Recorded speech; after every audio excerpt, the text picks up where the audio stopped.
तर आता आपण जो आपला मेंढरांना वगैरे चारा वगैरे घालतो त्यावेळेला कसं होतं, मी बोलते ना की आपल्याला चाऱ्याची चेन कंटिन्यू ठेवली पाहिजे.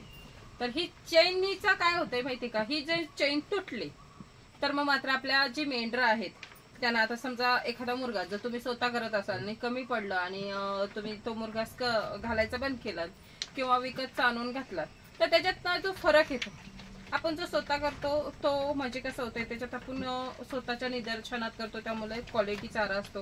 आणि विकतचा जेव्हा चारा आणतो त्याच्यात थोडा खाण्यामध्ये आपल्या ते लोक नाटक करत असतात. तसंच किंवा हिरवा चारा घाला त्यावेळेला पण थोडासा, जेव्हा म्हणजे नवीन चारा त्यांच्या पुढे पडतो त्यावेळेला ते थोडं खाण्यामध्ये नाटक करत असतात. जसं आता हा मुर्घास, आता बघा एवढ्या दिवस आमचा विकतचा मुर्घास होता त्यामुळे त्याची चव जी होती ती वेगळी होती. त्याच्यासोबतच नंतर जसं तो आमचा मक्का आपला मुर्गा संपला त्याच्यानंतर आम्ही हिरवा मक्का घालायला लागलेला. हिरव्या मक्क्याची चव त्यांना तोंडाला लागते.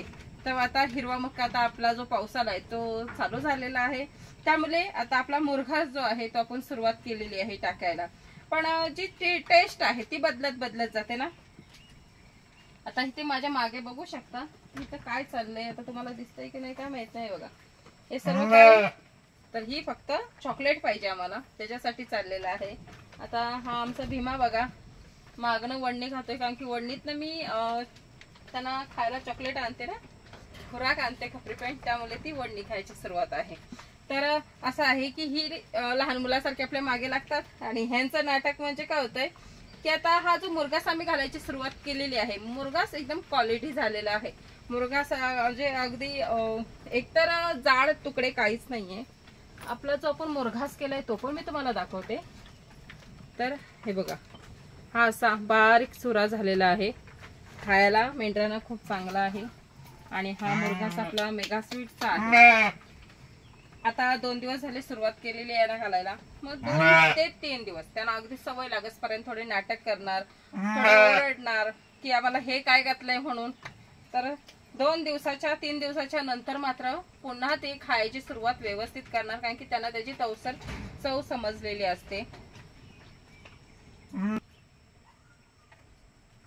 तर ही आपली जी बघा ही जी कोकरं आहेत, आपण जेव्हा पण बाहेर न येतो त्यावेळेला आपली मुलं जी आहेत ती बघा चॉकलेट साठी वगैरे आपल्याकडे मागे लागतात. तसं आता आम्ही शेडवरती आल्यावर तर आता ही बघा ह्यांना असं वाटतंय की आता पण आम्हाला जी खपरी पेंट आहे त्या द्यावी, त्यांचा तो चॉकलेट आहे त्यामुळे ते द्यावं ह्यासाठी ही मागं लागतात.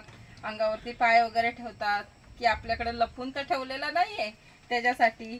तर ह्यांची ही एक सवय खूप चांगली आहे. आता ह्यांना खायला नाही असं नाही, त्यांच्या गव्हाणीत सुद्धा त्यांना खायला आहे, पण तरी सुद्धा ते चॉकलेट साठी मागे लागतात. मग आपली जी आता हा जो आपल्या व्यवसायात आहे ही चेन जी आहे चाऱ्याची ही कधी तुटली नाही पाहिजे, ह्याच्यासाठी आपल्याला एक फोकस पाहिजे. आणि समजा आता कसं होतंय कुठेतरी कमतरता होतेच, काय प्रत्येकाचं असं नाहीये. तर आमच्याकडे बघा जसं हा वातावरण आहे त्या वातावरणात जेवढं आपण स्टोरेज करू शकतो तेवढा केलेला आहे. त्याच्या पलीकडे समजा कधीतरी कोणाला तरी आमच्या सारख्याला चाऱ्याची तुटवडा पडतो, मग हा चाऱ्याचा तुटवडा एकदा पडला 2दा पडला पण 3ऱ्यांदा पडला नाही पाहिजे, ह्याची सोय आपण आधीच करून ठेवली पाहिजे. आणि तसंच मेंढरांना थंडी वगैरे लागते असं खूप साऱ्यांना प्रश्न पडतो. तर आता हा जो आमचा शेड आहे तो ओपन आहे आणि आमच्या इकडचा पाऊस म्हणजे थंडी बोललात तर खूप जास्त असते, पाऊस पण जास्त असतो. तसंच आपला ओपन असलं तरी आपल्या मेंढरांना मात्र थंडी वगैरे लागत नाही.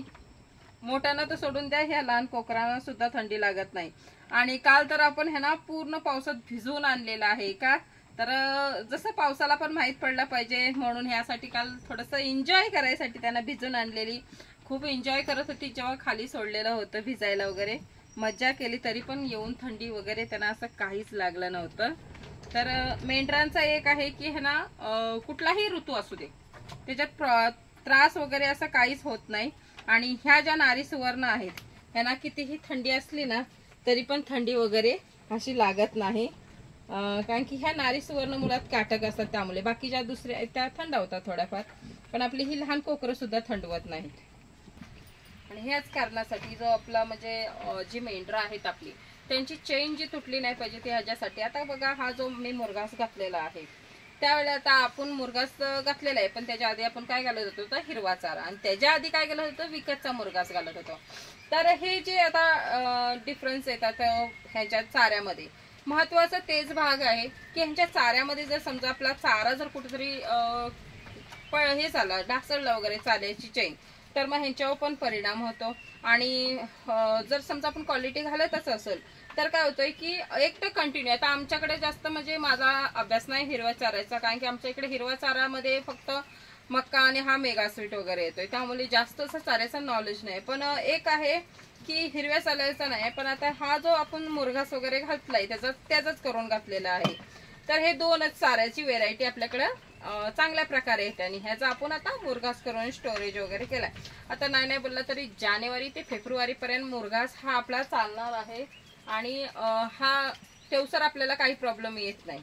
मग एक चारा जेव्हा आपण ठेवतो त्यावेळेला मुरघास तरी ठेवला पाहिजे, नाहीतर मग हिरवा चारा, हा जो हिरवा चारा आहे कंपल्सरी तो हिरवा चारा घातला पाहिजे. आणि समजा जर तुम्ही हिरव्या चाऱ्यातनं मुरघासात येत असाल तर सुरुवातीला काय करायचं आहे, आपल्याला थोडं थोडं घालायचं आहे. थोडं ह्यासाठी घालायचं आहे कारण की आपण तो चारा एक तर क्वालिटी बनवलेला आहे, वेस्टेज जाऊ नये तो चारा, ह्यासाठी हा आपल्याला चाऱ्याचं नियोजन सुरुवातीला घालते वेळी 2 दिवस थोडं थोडं घालायचंय. जसं आता आम्ही पण बघा थोडं थोडं घालतो, ज्याने काय होतंय की त्यांना जेव्हा चव लागते 2-3 दिवसाच्या नंतर, त्यावेळेला आपल्याला चाऱ्याचं जो प्रमाण आहे, जसं जसं खातील, जशी त्यांची भूक असेल तसं तसं आपण चारा त्यांना घालत जायचं आहे त्या प्रमाणात. की आता ही मेंढरं सर्वच लवकर संपवतात, तर आपण थोडासा एक्स्ट्रा घालायचा आहे. तर असं घालायचं आहे, आणि म्हणजे आपला चाराही वेस्टेज जात नाही, आणि आपला जो चारा आहे तो पूर्ण खाल्ला जातो.